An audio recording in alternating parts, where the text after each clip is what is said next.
Now you could do this one yourself, couldn't you? Up, heaven. We're under heaven, aren't we? Because we don't call the sound we call it you. But that's why double O sound. Why is it called you? Because you're not simply a short blip in time. You're a long vowel. You are. You are.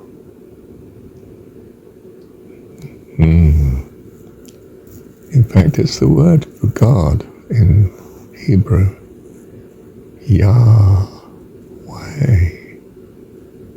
Well, we think that could be the pronunciation. We're not clear because the vowels weren't sort of dealt with in the writing. They were assumed you knew the vowel from knowing the language, but we don't.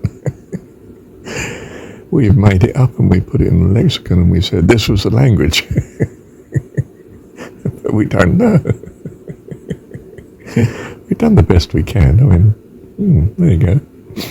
Trouble is, we worship the best you can as truth until otherwise found out to be the case.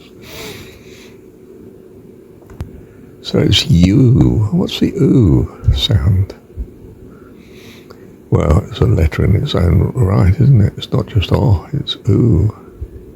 Which is why I've got it in the phonetic alphabet, of course, and the English has.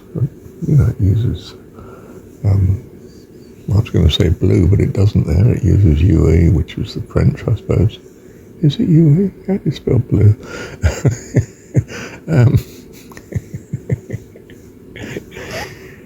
The English language, it was a nightmare to me. I can honestly say the spelling, I've never mastered it. I still have terrible trouble if I start to think about how a word's spelled. If I don't and I just write it, I'm usually okay. But now and again, of course, I'm wrong.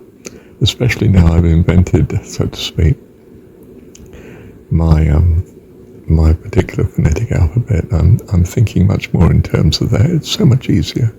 Of course. That's why I went for phonetics. Yeah. But anyway, you're not simply you're you, child of God. Yahweh. Yah. In fact, I think the pronunciation should be, and I don't think anyone else thinks this, but it's Yahweh. After all, you don't know what the vowels were. There's all sorts of reasons as to why we should put all sorts of other ones in there and therefore pronounce the name accordingly. And the name wasn't used for various arguably good reasons for some time. And anything from it was too holy a name to use to the Romans insisted you couldn't use the name. It was to try and obliterate the religion.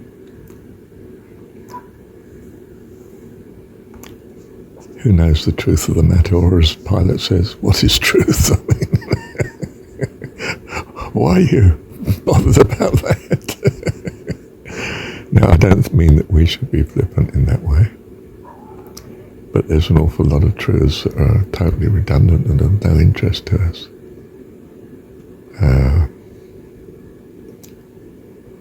Whereas the truth that God is our Heavenly Dad and loves us seems to be the key, the portal to life eternal. Wow. Strangely enough, wonderfully enough, the Jesus stories is all about you. You read John 17, he's praying for you. Us, the many of us, plural. The big you, all of us, none of us left out. Those that have ears to hear, none of us left out. Those that don't have ears to hear, well, they must stay a bit longer. I've not come for them, but those that have ears to hear, for they were thine, They are thine, and all thine are mine. You gave them to me. Thine are mine, and I'm glorified in them. He's talking about us. You and me. You need to know John 17. Don't worship it, but you do so need to know it. It's such a blessing.